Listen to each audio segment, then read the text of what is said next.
pagi buat anak kami sekalian. Kembali kita berjumpa dalam pelajaran biologi, khususnya dalam pembahasan LKS yang sudah kamu kerjakan kemarin. Oke, langsung aja kita bahas. Pembahasan LKS hari ini yaitu membahas LKS organ tumbuhan yang kedua. Baik, soalnya adalah gambarlah penampang daun serta jaringannya dan mana yang lebih hijau. Mengapa demikian? Oke, nah sekarang kita lihat inilah gambar penampang daun, lalu kita lengkapi jaringan penyusunnya. Nah, yang ini adalah kutikula. Nah, kutikula ini disebut juga dengan jak lilin. Ya, jak ini dihasilkan oleh jaringan epidermis yang berfungsi untuk mencegah penguapan yang terlalu tinggi pada daun. Makanya tumbuhan di daerah gurun pasir yaitu kaktus, kutikulanya tebal, dan tumbuhan yang berada di perairan, katakanlah eceng gondok, kutikulanya tipis. Ya, oke, baik. Nah, yang ini adalah epidermis. Ini epidermis, jaringan yang berada di lapisan terluar dan dia bisa membentuk kutikula. Oke ya. Nah, lalu yang ini adalah mesofil palisade. Nah, ini atau jaringan tiang. Ya. Nah, kenapa dikatakan jaringan tiang? Karena jaringan ini mirip seperti tiang dan di dalamnya terdapat banyak kloroplas. Nah, kita buat berwarna butiran warna biru. Nah, ini ya, inilah mesofil palisade atau jaringan tiang. Nah, yang ini adalah mesofil spons atau disebut juga dengan jaringan bunga karang. Kenapa disebut dengan bunga karang? Karena bentuknya yang mirip seperti terumbu karang. Oke ya. Nah, kemudian berikutnya ini adalah berkas pembuluh angkut yang di dalamnya ada pembuluh angkut xilem dan floem. Nah, yang mana xilem? Xilem adalah yang berwarna biru, kita buat xilem, sedangkan yang warna hitam adalah floem. Nah, ini ya. Lantas perannya xilem untuk mengangkut air dan mineral dari dalam tanah menuju ke daun, sedangkan floem mengangkut hasil fotosintesa dari daun ini. Ya. Nah, kemudian kita lengkapi lagi. Yang ini adalah sel penutup. Ya, sel penutup. Di mana sel penutup ini ada dua sel, ya, sebelah kiri dan sebelah kanan. Dan ternyata di tengah-tengahnya dijumpai stomata. Inilah yang disebut dengan mulut daun. Disinilah tempat pertukaran oksigen dengan CO2. Baik, sel penutup ini kenapa dikatakan sel penutup? Karena dia mampu menutup, tergantung keadaan. Nah, sel penutup ini bisa menutup dan membuka karena dipengaruhi oleh adanya berupa klorofil. Apa kaitannya? Karena klorofil ada, maka terjadi fotosintesa sehingga kadar glukosa menentukan terbuka dan menutupnya air.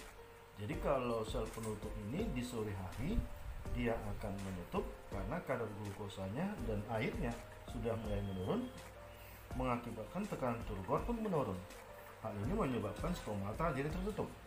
Kalau dalam kondisi siang, klorofil aktif melakukan fotosintesa, maka glukosa pun meningkat pada sel penutup sehingga sel penutup pun akan terbuka.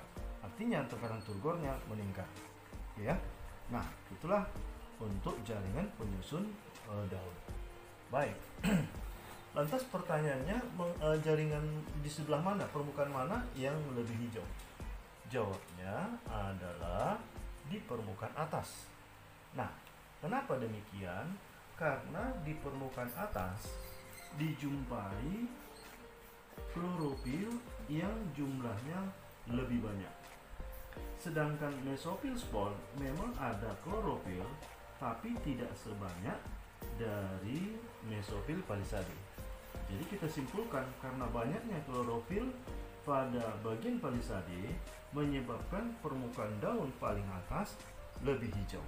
Dan ingat, klorofil berkembang karena pengaruh dari cahaya matahari. Makanya di sebelah bawah tentu kadar hijaunya lebih rendah dibandingkan di bagian atas. Oke, paham ya, Nak, ya? Kan soal berikutnya yaitu soal nomor 2. Nomor 2 adalah gambarlah bagian bunga dengan lengkap serta peranannya masing-masing dan bedakan bunga lengkap dengan bunga sempurna. Baik, di sini sudah kita lihat gambar, maka kita lengkapi keterangannya. Antara lain, yang ini adalah kelopak bunga atau disebut juga dengan sepal. Ya. Nah, fungsinya adalah untuk melindungi bunga saat masa kuncup. Dan ketika sudah mekar, maka dia bertindak sebagai dasar bunga. Lalu kita lihat gambar berikutnya, ya, tanda panah berikutnya. Ini adalah mahkota, ya, atau dikenal dengan istilah petal. Ya. Nah, apa peranan dari mahkota bunga? Adalah sebagai penarik bagi serangga agar membantu proses penyerbukan. Sedangkan ini adalah benang sari atau dikenal dengan filamen. Ya. Jadi kita buat di sini filamen atau benang sari. Oke, atau tangkai sari. Ya. Nah, lalu yang ini adalah kepala sari atau disebut juga dengan antera, alat kelamin jantan. Sedangkan yang ini adalah kepala putik. Kita buat di sini kaputik, itu artinya kepala putik, atau nama lainnya adalah stigma. Nah, ini adalah stigma. Oke, apa perannya? Perannya adalah tempat terjadinya proses jatuhnya serbuk sari ke kepala putik atau proses penyerbukan, ya. Nah, itu ya, polinasi. Baik. Nah, kemudian yang ini adalah tangkai putik atau dikenal dengan stilus. Jadi kita buat ini adalah stilus. Oke, atau tangkai putik. Sedangkan yang ini adalah bakal buah, ya. Bakal buah atau disebut juga dengan ovarium, ya. Ini adalah ovarium. Nah, itu ya, atau disebut juga dengan carpella. Jadi kita buat garis miring carpella. Oke. Sedangkan yang ini adalah bakal biji, ya, bakal biji. Dan disinilah terdapat ovumnya. Oke. Nah, lalu kita lihat lagi, yang ini adalah bagian dari kepala putik, lalu tangkai putik sampai ke bakal buah. Itulah yang disebut dengan pistilus, ya. Nah, ya, pistilus. Oke. Jadi pistilus itu adalah bagian dari alat kelamin yang betina. Nah, inilah yang merupakan bagian dari bunga. Nah, sekarang kita lihat perbedaan pada bunga. Perbedaan pada bunga, ada bunga lengkap, ada bunga sempurna. Bunga lengkap artinya bunga yang sudah dilengkapi dengan benang sari, putik, mahkota, dan kelopak. Sedangkan bunga sempurna adalah bunga yang sudah lengkap dengan benang sari dan putik. Nah, bunga lengkap ini contohnya adalah anggrek, bunga kembang sepatu, bunga mawar. Contoh dari bunga sempurna adalah anggrek, bunga matahari, dan bunga mawar. Maka bisa kita simpulkan bunga lengkap ini juga termasuk dari bunga sempurna. Ya, oke. Nah, sekarang bunga tidak lengkap. Bunga tidak lengkap artinya salah satu bagian bunga tidak ada. Jadi kita buat tanda minus. Kalau bunga tidak sempurna adalah bunga yang memiliki putik, ya, atau benang sari. Jadi kata lain, bunga tidak sempurna adalah bunga yang memiliki hanya putik atau memiliki benang sari. Contoh bunga tidak lengkap ini adalah jagung, kelapa, mentimun. Sedangkan bunga tidak sempurna, contohnya bunga pepaya, salak, dan padi. Kita lanjutkan soal nomor 3.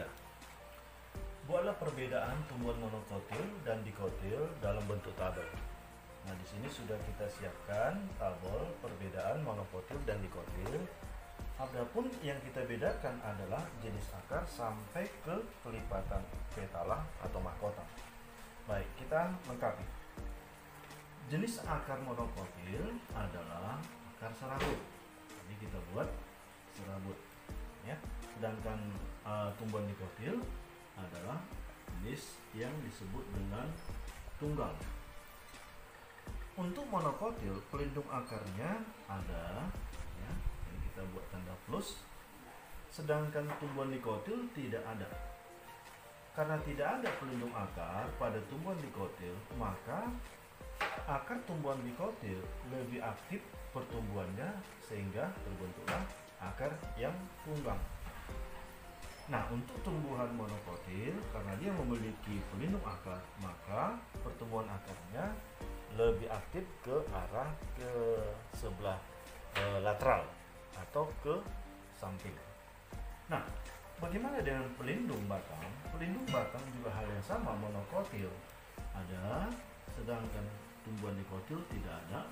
Hal ini memungkinkan batang tumbuhan dikotil ujungnya aktif membentuk ranting ataupun cabang. Sedangkan monokotil karena ada pelindung batangnya, maka pertumbuhannya cenderung primer, ya, atau memanjang. Nah, lalu batang tumbuhan monokotil ternyata dia itu tidak bercabang, ya. Jadi kita buat tidak bercabang, ya. Nah, sedangkan tumbuhan dikotil bercabang. Oke, jadi sudah nampak perbedaannya. Kambium tumbuhan monokotil kita buat minus atau tidak ada, sedangkan tumbuhan dikotil ada. Inilah menyebabkan tumbuhan dikotil mengalami pertumbuhan sekunder atau pelebaran batang. Pembuluh angkut untuk tumbuhan monokotil dia tersebar atau kita buat menyebar pada batang, ya. Nah, sedangkan dikotil pembuluh angkutnya tersusun secara teratur. Jadi kita buat tersusun atau kata lain teratur. Ini, ya, teratur. Nah, bagaimana dengan tipe pembuluh? Tipe pembuluh untuk monokotil adalah kolateral, ya. Kolateral apa? Tertutup atau terbuka? Dia adalah kolateral tertutup, yang artinya tidak memiliki kambium. Sedangkan yang memiliki kambium dikotil berarti ini tipe kolateral terbuka. Oke, ya. Nah, bagaimana dengan daun? Daun monokotil adalah bentuknya seperti pita. Seperti pita atau memanjang. Dan tulang daunnya adalah sejajar. Sedangkan daun dikotil adalah bentuknya menyirip, ya. Menyirip, maka perhatikanlah tumbuhan mangga, tulang daunnya itu mirip seperti sirip ikan. Bagaimana dengan kelipatan petala atau kelipatan mahkota bunga? Kelipatan petala pada monokotil itu adalah kelipatan 3, sedangkan dikotil adalah kelipatan 4 atau 5. Oke, inilah yang menjadi perbedaan tumbuhan monokotil dan tumbuhan dikotil. Baik, kita lanjutkan soal nomor 4. Apa itu totipotensi serta perbedaannya dengan kultur jaringan? Baik, kita bahas yang pertama. Totipotensi dari kalimat toti adalah total, sedangkan potensi adalah kemampuan. Maka bisa kita artikan adalah kemampuan tiap sel tumbuhan, ya, tiap sel tumbuhan menjadi, ya, kita buat tanda panah, individu sempurna. Inilah berupa pengertian dari totipotensi. Nah, bagaimana dengan kultur jaringan? Kultur jaringan, ya, kultur jaringan. Nah, ini adalah berupa tekniknya. Jadi kita buat teknik, ya, teknik penambahan atau perbanyakan tanaman, ya, perbanyakan tanaman hasil isolasi dari akar, ya, batang, daun maupun tunas, ya, tunas muda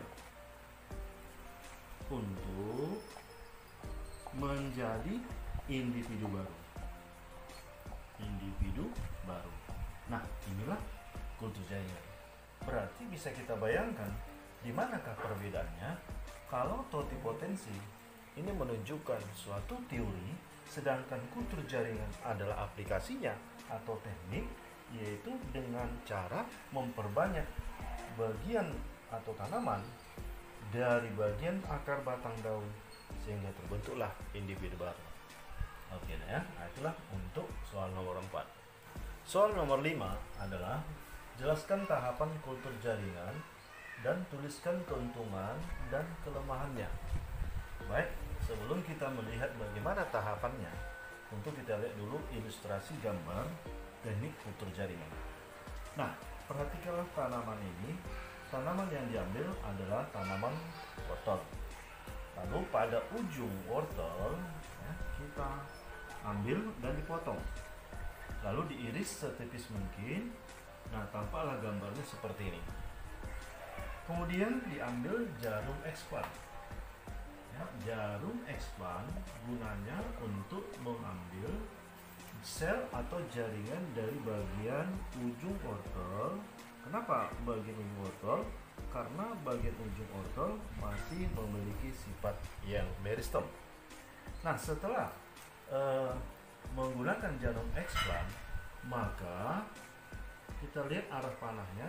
Inilah hasil eksplannya. Nah, ini kita sebut adalah eksplan.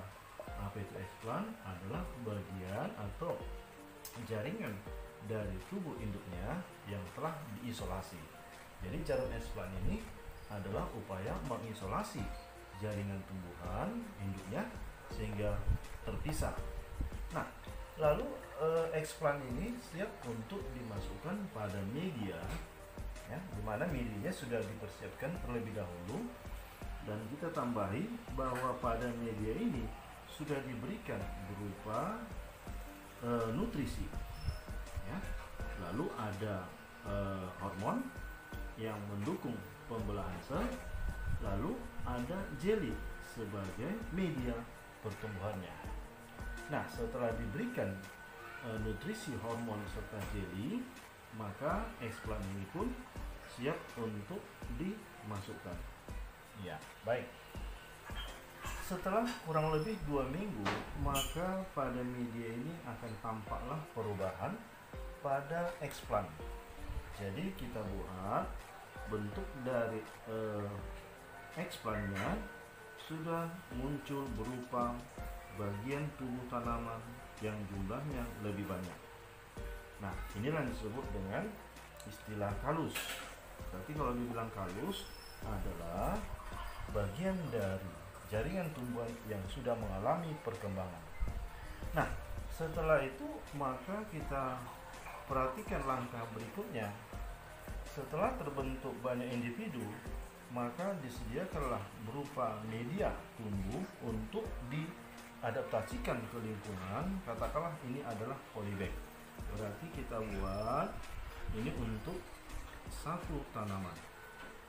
Ya, ini untuk satu tanaman, begitu juga dengan yang lainnya. Dan akhirnya setelah disesuaikan dengan lingkungan, akan berkembang menjadi individu baru yang lengkap, yang sama dengan induknya. Berarti cara kultur jaringan adalah perbanyakan tanaman dengan cara mengisolasi jaringan induk yang telah dipilih. Oke, itulah berupa bayangan teknik kultur jaringan. Baik, kita lanjutkan bagaimana tahapan kultur jaringan. Ya, perhatikan tahapannya. Adapun tahapannya adalah SPIM4. Ya, kita ringkas dengan istilah SPIM4. Yang S, sterilisasi, pembuatan media, inisiasi, multiplikasi, pengakaran, dan aklimatisasi. Apa artinya? Sterilisasi itu adalah membebas sucikan mikroorganisme pengganggu supaya tanaman yang akan dibiarkan itu bisa tumbuh dengan baik. Nah, adapun yang disterilisasi berupa ruangan. Jadi di sini membutuhkan ruangan yang khusus dan benar-benar bersih. Lalu sterilisasi alat, yaitu alat-alat yang digunakan untuk proses kultur jaringan juga memiliki sifat yang benar-benar bersih dan biasanya menggunakan berupa autoclave. Ya, autoclave ini berupa pemanas atau membebas sucikan hama dengan suhu yang tinggi. Lalu ada explant berupa bagian tanaman yang dipisahkan dari jaringan induknya dan biasanya menggunakan alkohol, lalu ada HgCl2 atau disebut dengan pemutih pakaian. Nah, itulah langkah pertama, sterilisasi. Lalu langkah yang kedua yaitu pembuatan media, di mana media ini merupakan tempat tumbuh bakal individu baru dan perlu kita ketahui pada media ini sudah disiapkan berupa jelly. Jelly ini disebut dengan agar-agar. Kenapa menggunakan agar-agar? Karena gel ini memiliki tekstur yang lunak sehingga proses pembelahan sel itu tidak terganggu. Nah, supaya bisa aktif pembelahan sel, maka dibutuhkanlah zat makanan, yaitu disebut dengan nutrisi berupa garam mineral, vitamin, serta kadar air yang cukup. Lalu hormon yang disebut juga dengan GPT, yaitu zat pengatur tumbuh, ya, supaya sel itu lebih cepat membelah dan akhirnya sel itu membentuk jaringan maupun organ. Nah, kemudian langkah yang ketiga adalah inisiasi. Inisiasi adalah pengambilan eksplant. Nah, yang dimaksud dengan eksplant adalah bagian tumbuhan dari induknya yang telah diisolasi. Nah, berarti langkah tersebut adalah inisiasi dan syaratnya harus memilih induk yang benar-benar unggul atau memiliki sifat yang baik. Langkah yang keempat adalah multiplikasi, yaitu cara memperbanyak calon tanaman bakal menjadi tanaman baru yang sudah disiapkan pada media yang sebelumnya. Nah, disinilah upaya untuk perbanyakan tanaman sehingga akan menghasilkan jumlah individu yang lebih banyak. Lalu yang kelima adalah proses pengakaran. Eksplant yang sudah diberikan pada media yang telah diberikan jelly nutrisi maupun hormon, maka mulailah proses kultur jaringan sehingga tampaklah pengakaran, ya. Artinya akar mulai tumbuh dan mulai siap membentuk bagian organ yang lainnya. Nah, setelah terbentuk individu yang lengkap, maka langkah yang terakhir adalah aklimatisasi, yaitu memindahkan eksplant atau bakal menjadi individu baru yang sudah nampak seperti induknya, disesuaikan dengan lingkungan sebenarnya, yang artinya bahwa eksplant ini dipindahkan dari ruangan khusus ke bedengan. Jadi kita tambahi bahwa dari ruangan, ya, ruangan aseptik, ya, aseptik itu nanti akan dipindahkan ke bedengan. Artinya sudah berada di alam sebenarnya. Nah, akhirnya akan menjadi seperti individu induknya. Oke, itulah untuk langkah tahapan kultur jaringan. Setelah kita mempelajari bagaimana teknik kultur jaringan, alangkah baiknya kita lanjutkan bagaimana keuntungan serta kerugian dalam teknik kultur jaringan. Oke, kita perhatikan ya. Keuntungan kultur jaringan yang pertama, dihasilkan tanaman dalam jumlah besar. Artinya dalam waktu tertentu langsung menghasilkan jumlah yang banyak. Nah, inilah yang diharapkan pada masa-masa sekarang, tidak membutuhkan waktu yang lama, ya.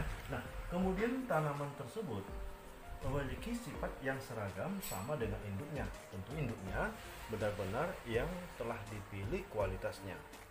Nah, kemudian yang ketiga, membutuhkan waktu yang singkat. Dalam waktu yang singkat akan menghasilkan jumlah produk bibit unggul yang lebih banyak juga. Kemudian yang keempat, bebas terhadap virus dan penyakit Kenapa? Karena pada saat proses kultur jaringan telah ditambahkan suatu zat desinfektan yang berguna untuk tahan terhadap virus maupun berbagai macam penyakit. Lalu dalam teknik kultur jaringan ini tidak membutuhkan lahan yang luas, cukup dalam suatu wilayah tertentu atau dalam ruangan yang tertentu, maka kita katakan lahan yang sempit. Nah, itulah keuntungan dari kultur. Sekarang bagaimanakah kelemahan dalam teknik kultur jaringan? Yang pertama, membutuhkan biaya investasi yang besar.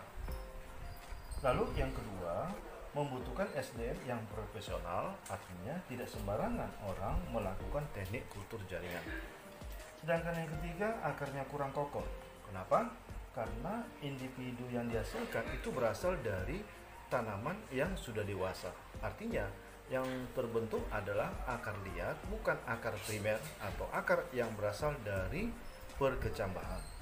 Nah, kemudian berkurangnya keanekaragaman hayati, artinya dengan teknik kultur jaringan tidak ada penggabungan genetik sehingga sifatnya seragam.